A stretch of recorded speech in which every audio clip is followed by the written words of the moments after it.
and welcome to this session on the ongoing challenge of effective ESG reporting and data disclosure.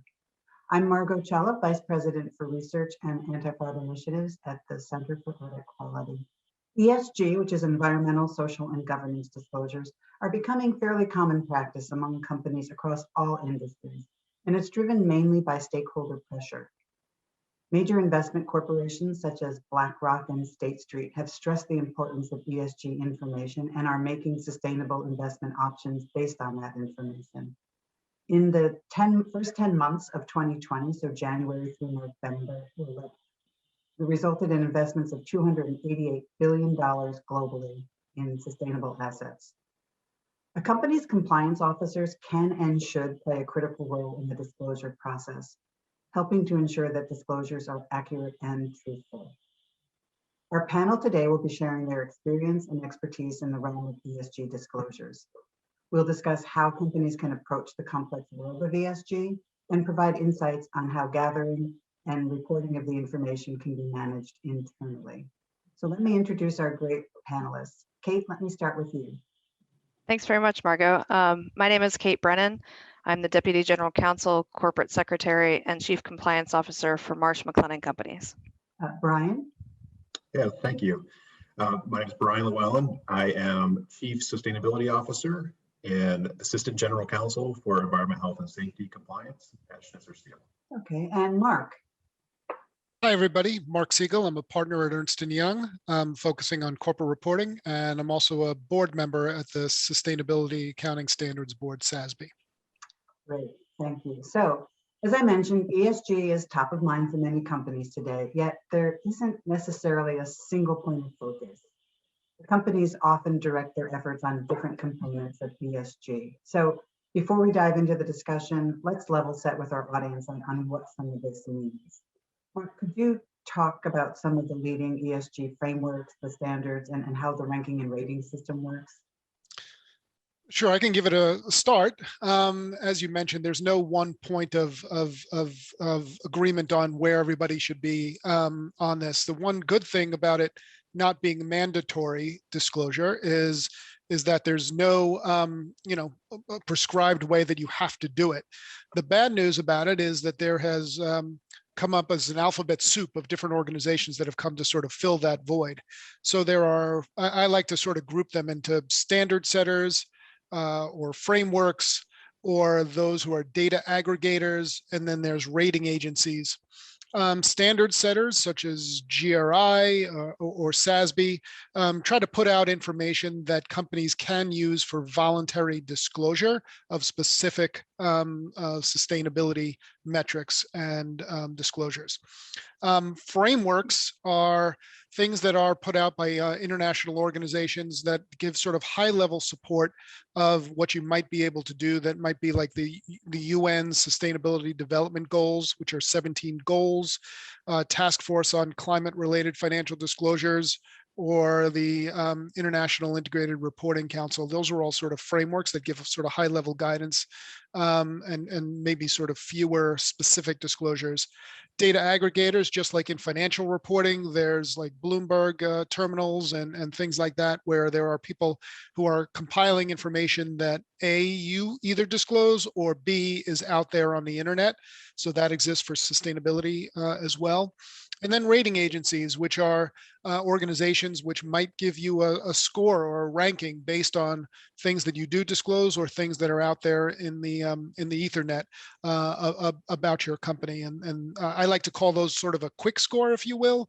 But some investors and frankly some customers and others use those ratings and rankings as well. That's a great introduction. We will be answering questions through the chat box feature during this session, so please go ahead and get engaged with us on this important topic. So let's move on to the current state and what companies are doing with ESG reporting and disclosure. Kate, I'm going to start with you. How is Marsh McLennan approaching its ESG reporting? I would say that it's been an evolution at Marsh McLennan.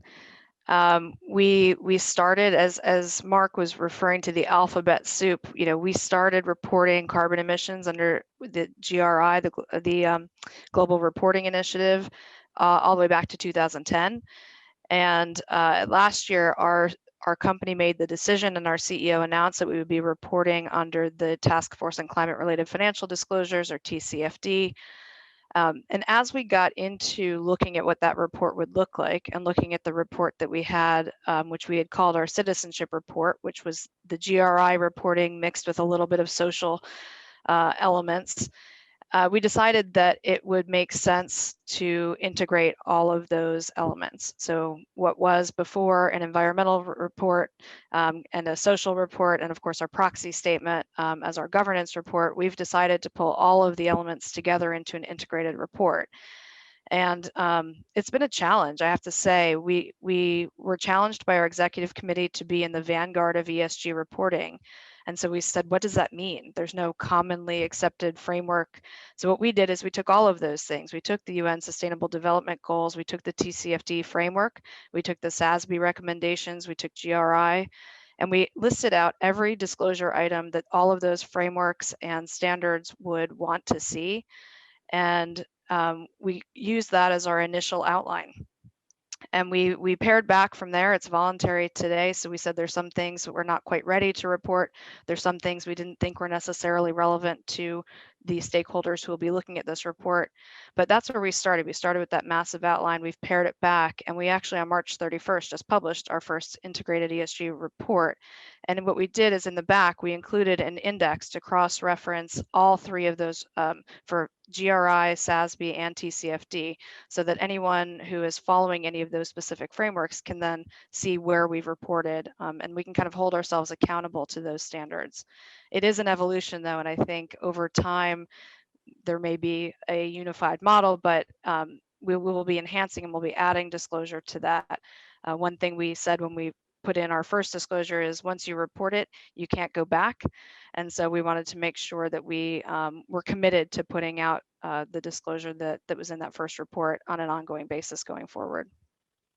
Well, that's a great example of a very methodological approach to ESG reporting. Brian, can you share what your company's approach is, and from your perspective as the CSO, what factors should companies consider or prioritize? Sure. Yeah, I think to echo Kate's comments, it's always evolving. There are so many different ESG disclosure mechanisms, and it's picking the right ones to get your message across and be as transparent as you can. So we at Schnitzer, given that there's so many different types of mechanisms that we can report to and disclose about, we try to use a 3-factor analysis in deciding which frameworks or questionnaires that we answer in our disclosures, and it's really around purpose, audience, and scope. So first, we kind of think from a purpose perspective, why are we disclosing? Why are we using this vehicle to get our message out? And sometimes, with certain frameworks or certain disclosures, it's really to educate and inform our external stakeholders. Right? It's really a more of a data-driven disclosure, a lot of numbers for investors to look at. The other type is more of, are we disclosing to incentivize our own company to do better, to really try to embed and improve sustainable practices within our company? So for example, with CDP, right? So the CDP gives you a grade on climate or water security or supplier engagement. And so I try to use that grade, that feedback that we get to continually improve. Either with our water security grade, we made the A list, so we made it to the top. So now it's really about sustaining that gain. So always going back within our business to say, here's the feedback we're getting, and here's what we need to do to get better. So really trying to understand the purpose behind why we're disclosing really helps us in the disclosure process. And I think the second one is the audience, right? So there's certain disclosures that are really investor driven, using the GRI framework or SASB, where the investors can go and get the data they need to make their determinations on our company. Whereas in our sustainability report, that may be a different audience, and we need to tailor our answers in a way, our narrative in a way that engages our employees, shows them how their value in the ESG reporting process and becoming a sustainable company. And then finally is the scope. We want to make sure that we're covering all E, S, and G, not just environmental, right? So like back to the CDP with the climate change questionnaire, that's really environmentally driven. So we want to make sure we report to that, but we also report, using the frameworks of SASB and GRI, because we want to have that holistic viewpoint of our business with the E, S, and G. So using those three factors, we're able to kind of pick and choose which vehicles we use to disclose. Great. And do you, in your disclosure, announce which ones you're using? We do. Okay. Yeah, we do. Okay. So I want to dig a little bit deeper into the roles and responsibilities with ESG reporting. It cuts across so many different divisions, departments, but who owns the ESG reporting? Mark, I'm going to turn to you. Who sets up the controls? How does this work? Yeah, my experience is that it's really been all over the place. I think, Kate said it earlier, it's evolving, and it really is. I've seen everything from finance owning it, which is pretty rare, to legal, to communications, to investor relations, to a sustainability person reporting directly to the CEO. I've really seen it everywhere, and there's no one natural place for it to fit. Anything can work. Because, as you said, Margot, it really transcends and crosses over tons of different barriers. So if you just think about the different things that you might be reporting, environmental, social, human capital, obviously just even talking about those, you think about all the different departments that might be involved in all that. So having one owner is really less relevant to the idea that regardless of whomever owns it or whichever function owns it, leading practices really are to be able to break down the walls and silos between all the different functions so that you're actually able to capture the data and the information and the richness of everything that the company is doing across those different functions. So if legal owns it, that's great, but you need to have a cross-functional disclosure committee or ESG committee where you're getting at the information that might reside in the HR system, or you might have to go down to the business unit to get at the information that's talking about wastewater or environmental exposure or greenhouse gas emissions, and you also would likely have to go down into the business to understand what's going on in your supply chain to make sure that everything that is being done down at the supply chain area and by your suppliers, that there's responsible supply chain management going on down there as well. And so I've seen it everywhere in terms of who owns it or where the chief sustainability officer might reside in which function. But really the message is cross-functional team to make sure that you're getting at it in a way such that you're able to get at the riches of everything that the company's doing. So Kate, where does ESG reporting sit at Marsh McLennan? Sure. Well, I think Mark is absolutely right. It is a multidisciplinary report, and it requires help from all over the organization. In our report, we took, I think, a somewhat unique position that we were going to talk about the ESG work of Marsh & McLennan internally, but we were also going to augment that by talking about some of the work that we're doing for clients in those areas. So we pulled together a management ESG committee that has representation from all of those functions that Mark talked about, from real estate, procurement, travel, HR, or our people function, and all of those areas. But in addition, we augmented it with senior members from each of our businesses. So we have a senior business person from every business sitting on our management ESG committee too. And that's how we were able to really pull together the full heft of the company to put behind this report. But when it came down to actually overseeing the report, I wear 3 separate hats that are all relevant to ESG. I'm the Deputy General Counsel, and so I oversee SEC reporting. I'm the Corporate Secretary, and so I oversee the governance for it, and also the Chief Compliance Officer. And I think, as you mentioned, Margot, earlier, the compliance function has a strong role to play in talking about and identifying how ESG fits into the culture and the purpose of the company. And so ultimately, I decided to situate the ESG team within my SEC reporting team. And the reason for that is really just, my little crystal ball that we are all getting access to these days, which says this is going to be mandatory in some way, in some shape, going forward. And I'd rather have the rigor around it today than try to kind of piece together an audit trail from prior reports when it inevitably does become mandatory. So today the ESG reporting team is sitting within my securities disclosure team. Wow, very good. Brian, I'm going to turn to you. Considering that ESG touches on all these different departments, who else should be at the table? And how critical is it? It sounds, given what Kate and Mark said, fairly critical that it be a cross-functional collaboration.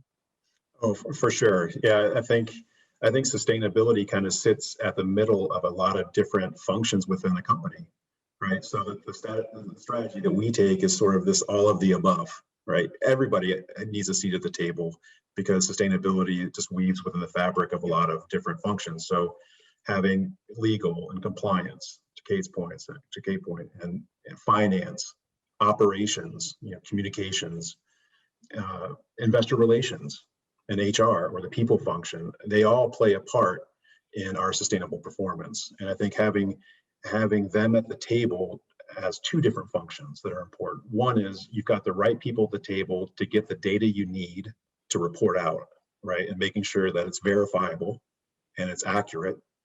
So having the right people at the table to ensure that we have accurate disclosures is super important. But I think more importantly, having those people at the table when we get the feedback from the different rating agencies or from external stakeholders on gaps we may have in our performance or in our disclosures.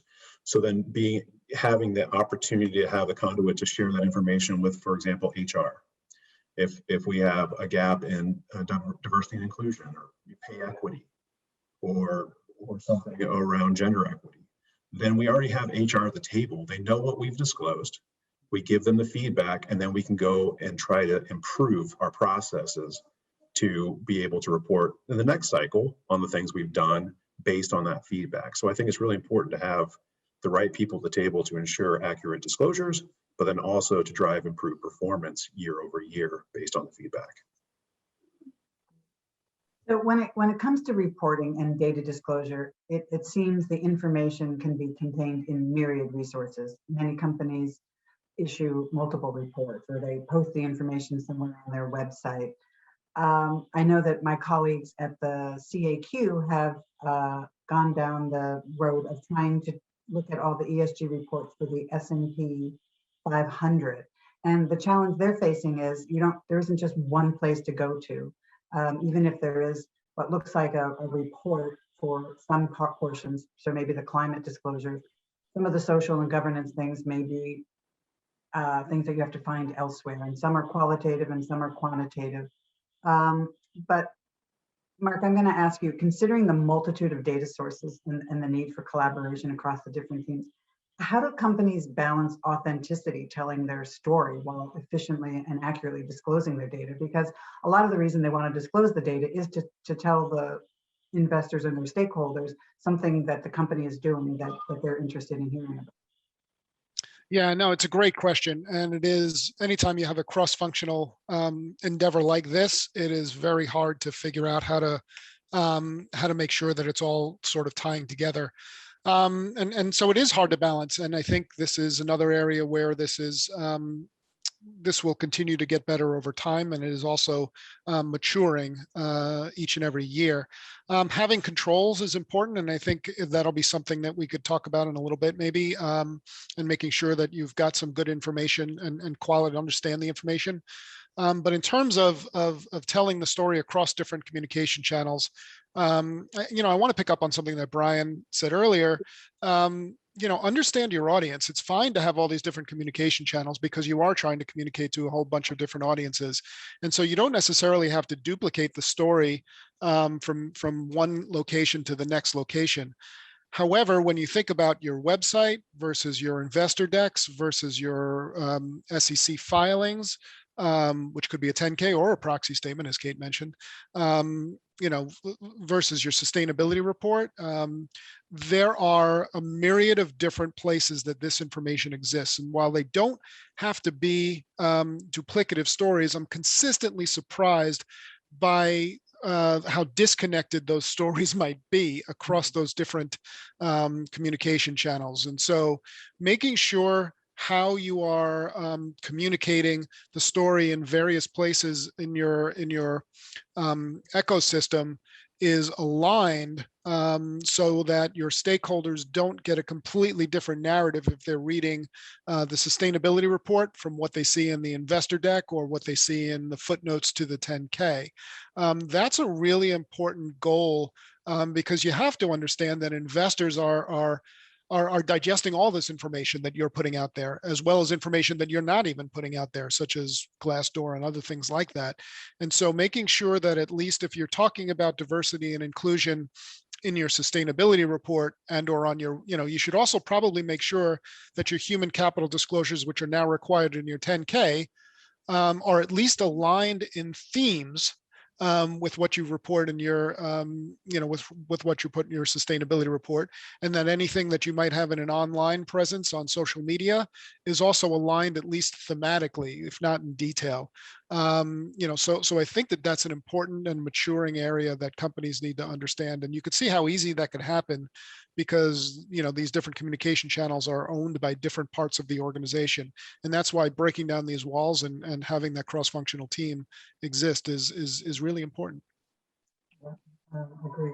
So that's a great segue to the importance of governance. So how can corporate boards and committees provide oversight on ESG? And just as importantly, which committees of the board are involved? Kate, I think I'll turn to you first. Sure. And I don't want to shamelessly plug our ESG report, but actually we struggled with this a little bit in setting it up. Our board a long time in 2008 kind of recognized the need to have a committee that was really focused on these issues. And so we had a corporate responsibility committee that was responsible for overseeing sustainability, diversity and inclusion, government affairs, but not the full gamut of ESG topics. So that committee has been in existence and coexisting with our other committees since 2008. And in our ESG report, it's page 43 for anyone who wants to look at it, but we take each committee and we show the specific areas of ESG oversight responsibility that they have. So everything from our audit committee having responsibility for ethics and compliance and culture and ERM, to the comp committee, really looking at the design of incentive comp plans, diversity and inclusion, pay equity, the directors and governance committee, of course, looking at board composition, shareholder rights, corporate governance guidelines. So all of those committees have varying pieces of oversight responsibility for ESG. So last year, we renamed our corporate responsibility the ESG committee. We updated its charter to say that it had primary responsibility for specific areas and that they would work together with the directors and governance committee on other areas, the comp committee on specific areas, and so on. And this year, when we decided to publish our first integrated report, we took it through what I would call an SEC report process. It's not yet an SEC document, but it is an investor-facing document. So we had our internal disclosure committee, which would typically review SEC filings. We had that committee review the ESG report. And then we took it to the board, and every committee got a pre-read memo highlighting the specific areas of the report that touched on their areas of responsibility, and we gave them the opportunity to review and comment on it there, with the ESG committee being the main committee that took responsibility and dedicated its entire March meeting to making sure that the disclosures were presented in a way that we wanted them to be. Great. Mark, anything to add to that? Yeah, a couple of things. I mean, I think as Kate said, it changes. It's not like there's one, just like it's not like there's one preferred approach with how management deals with it. There's not one preferred approach with how the board deals with it either. I will say that it's not a bad thing to think about in your proxy statement as to how you're thinking about your board's organization around ESG and your governance over ESG. In your proxy statement is a good place to disclose that, as well as in your sustainability report or instead of. the NACD, National Association of Corporate Directors, has a really nice document on how to integrate ESG into your proxy statement that talks about these kinds of things. But yeah, we're seeing how boards are thinking about ESG evolving from, as Kate mentioned, a committee that's specifically dedicated to ESG. That is one way to do it. We're also seeing boards evolving to potentially have, and I'm not saying this is an evolution, but I'm saying other boards are doing it this way, where they have the NomGov committee having a role in it around governance, and the comp committee having a role around compensation and whether it includes ESG initiatives or not. The audit committee is getting more involved in some places to think about reporting and some of the things Kate mentioned about processes. Do you put it through an SEC reporting type of process or not, or at least getting involved to start thinking about what we're already doing. And so these are all things that are fair game for boards to be thinking about, and frankly fair game to be thinking about disclosing. And once you have sort of a good handle on what you're doing, to actually be putting it in charters and disclosing that as well. Yeah. So I will mention to our audience, if you visit the CAQ's hub on the event platform, we have put up some of our latest resources for boards and investors on ESG. One is the role of auditors in the company prepared ESG information, present and future. There's another one that takes a deeper dive on assurance around some of the ESG reports.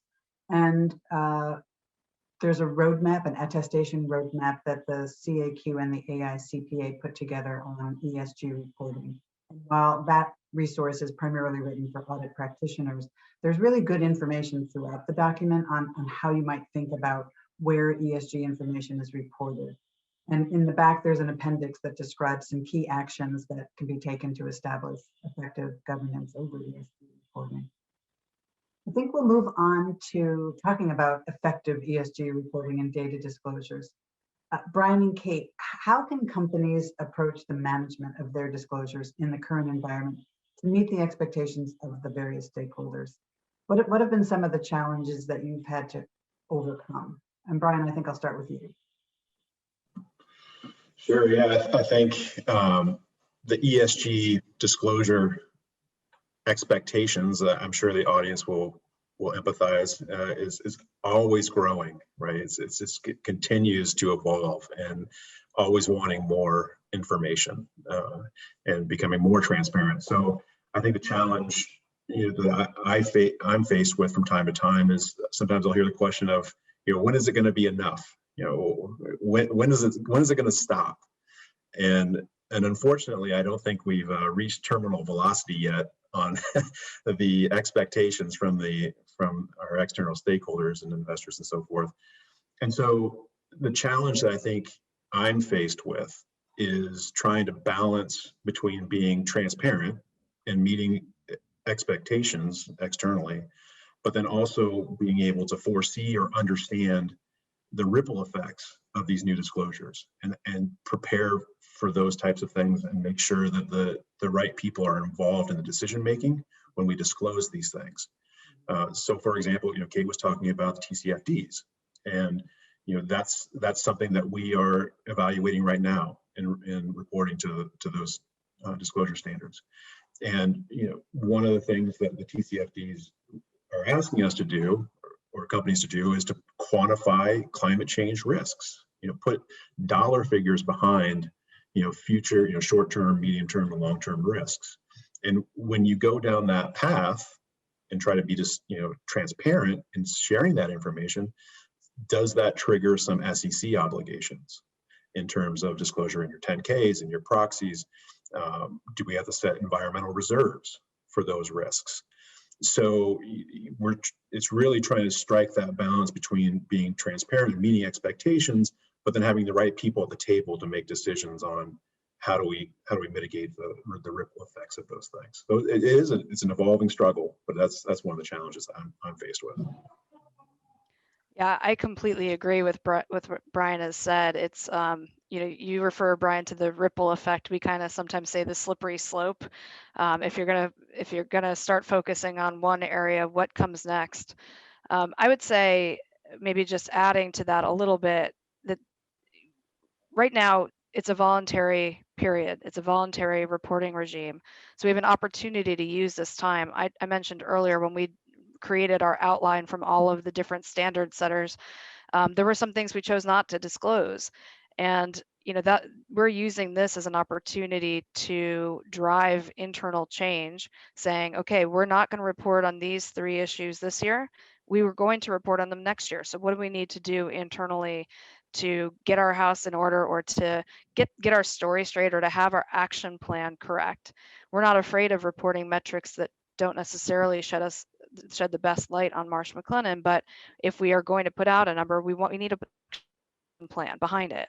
Mhm. And so we're using this period between a voluntary reporting regime and a mandatory reporting regime to really kind of help drive change internally and put ourselves in a position that when these disclosures are mandatory, or some of them may become mandatory, we're in a position to tell the story that we want to tell behind them. So I would just, I would probably add that. And then, again, to Brian's point, materiality is important, and knowing your audience, as just not to pick on SASB, Mark, but SASB says, how many data incidents have you had? And if we say a data incident is one person emailing a document to their Gmail account, that's a whole lot of numbers that aren't necessarily, don't tell a meaningful story to any investor. And so, really taking stock of where that materiality threshold is and what's actually material and important to the audience you're trying to reach.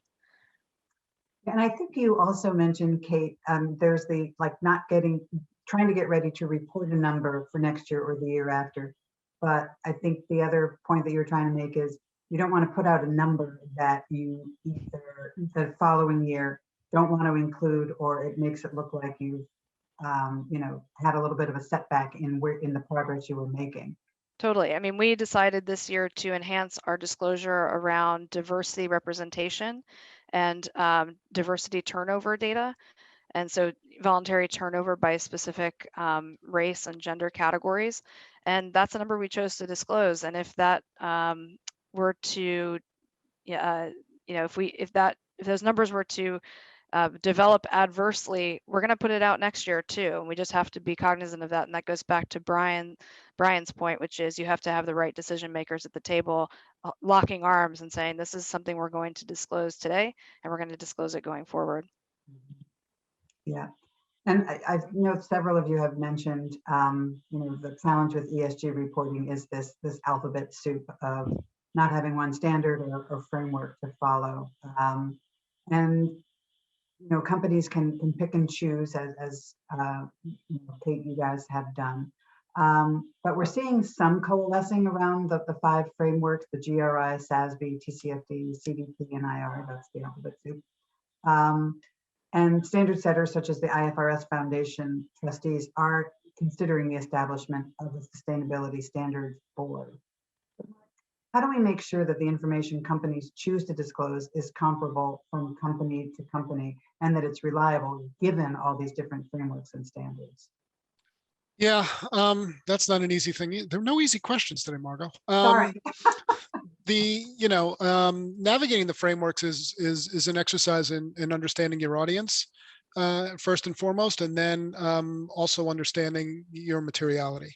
I think the first thing is they are for different audiences. The GRI is for a broad stakeholder audience that includes investors, but also includes other stakeholders like your employees, regulators, suppliers, customers, and really runs the gamut. And SASB and TCFD are more focused on an investor audience.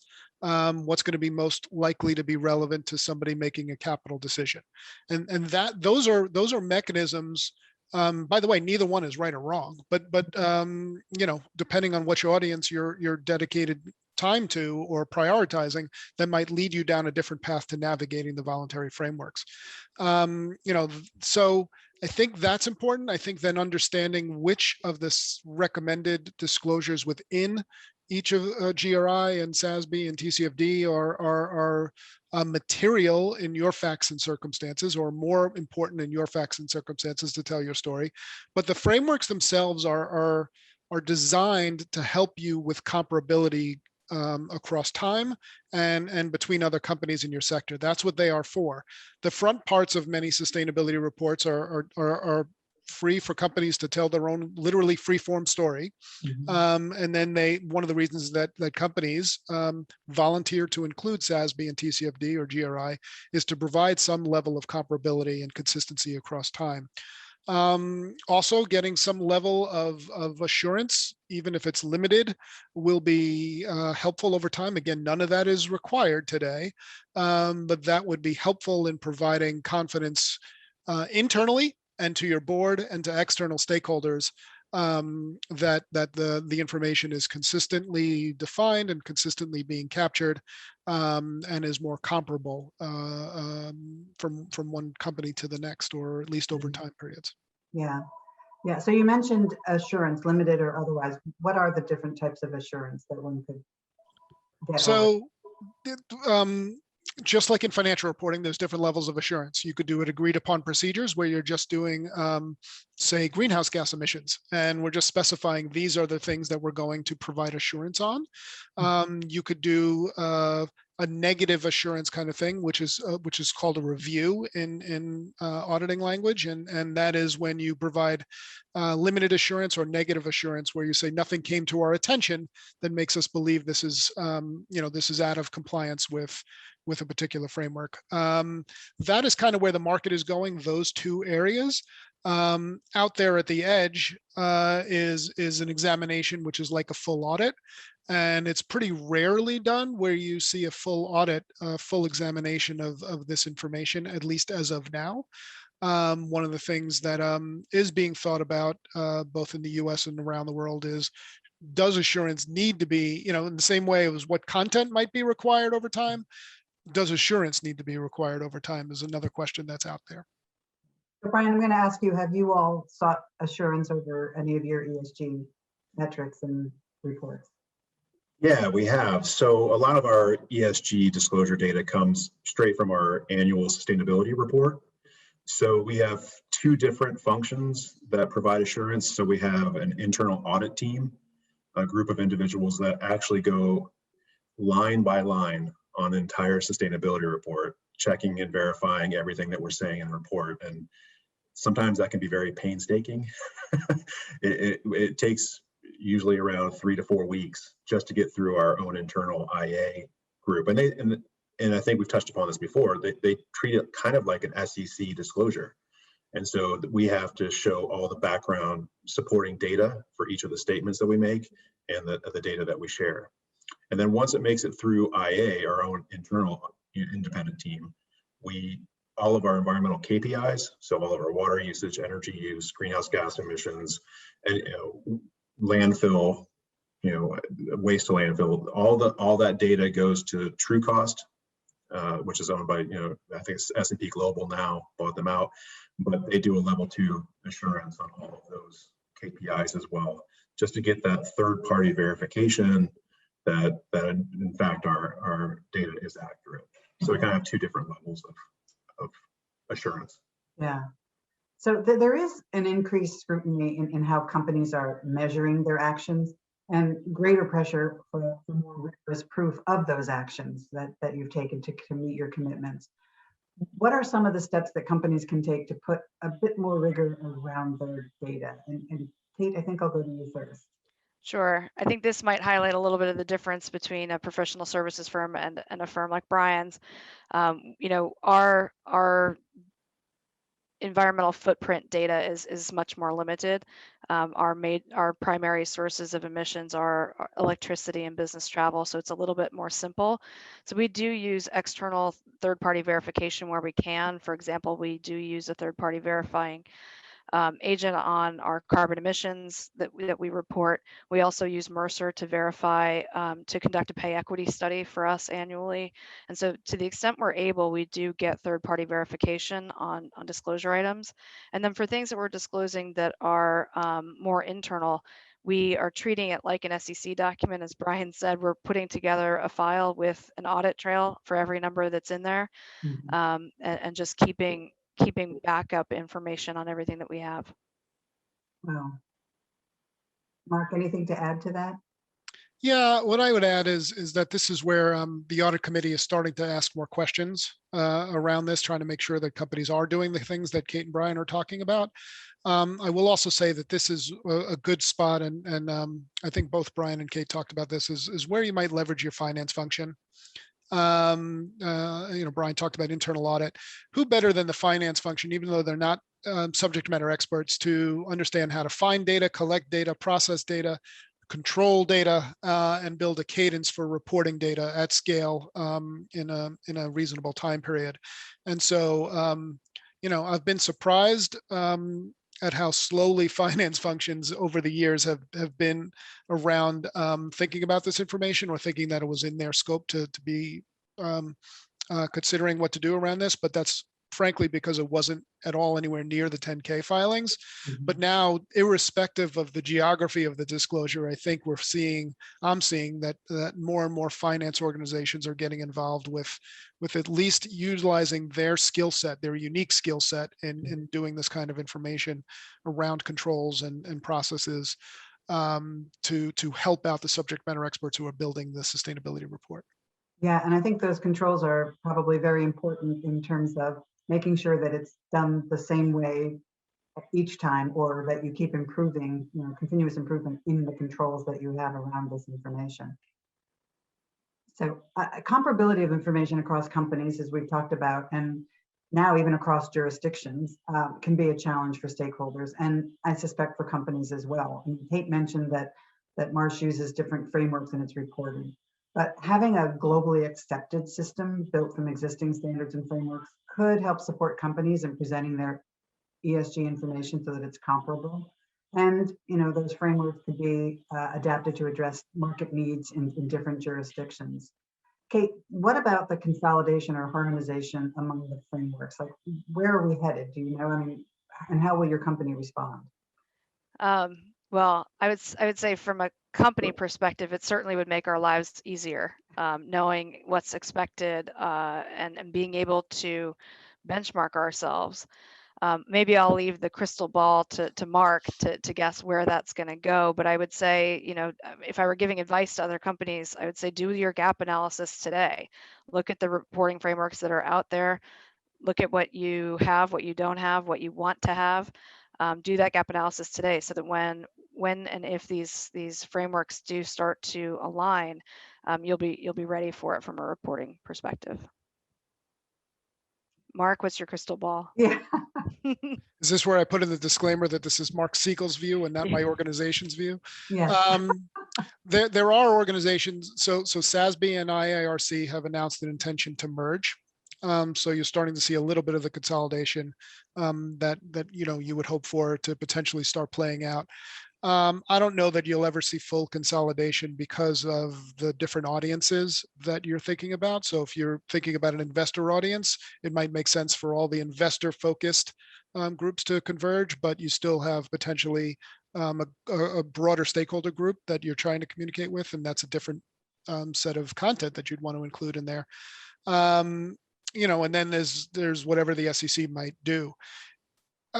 Frankly, so there will be more consolidation. The 5 organizations are starting to move together and working together toward putting out prototypes of a climate-related disclosure that all 5 could sign off on, for example. But irrespective of that, I think it's going to be important because ultimately one day some of this will be mandated. And my guess is, just like in financial reporting, companies won't like what gets mandated and won't think it's perfectly helpful in telling their story. So there will be mandated disclosures, and then there will be non-GAAP. There will be other kinds of disclosures that will help companies tell their story. So there's no reason to wait on the latter to get started, as both Kate and Brian have given great examples of today. So since you have your crystal ball out, I will ask, you mentioned that some things are starting to get mandated. What can we expect in the near future about, in terms of like the regulatory or legislative inroads to ESG reporting? So in the US, I mean, the SEC has been extremely active in the last couple of months. And I guess most importantly, there's a request for comment that is open for people to give comments on today. For the next, almost 75 days, you can give comments to the SEC on what you think they should do around disclosure. But the SEC has made it clear in the last couple of months that they are intending to look at potential rulemaking around ESG disclosure. That could take many different forms. Human capital was done last year. It could take a principles-based format like they did with human capital. It could take a more prescriptive guidance like they've done in other spots with with financial type of disclosures or market risk disclosures, or they could point out a standard setter and potentially say, follow that one. I don't know which one they're going to do, but they have given every intention that they are considering rulemaking later this year. Great. Okay, so we only have a couple minutes left, and what I'd love to do is get each of you to share with our audience what you would think are your one or two key takeaways on this whole subject and the role of compliance function in ESG reporting. So Brian, I'm going to start with you as the Chief Sustainability Officer. Right. Well, I think we've touched on this various different ways throughout the discussion. I think being reactive in a disclosure setting is a very dangerous position to be in. So to the extent you're not already disclosing voluntarily now, I would encourage you to start, because this is the time, like Kate talked about it, this is the time when you start, you can disclose what you want, you can learn the ins and outs.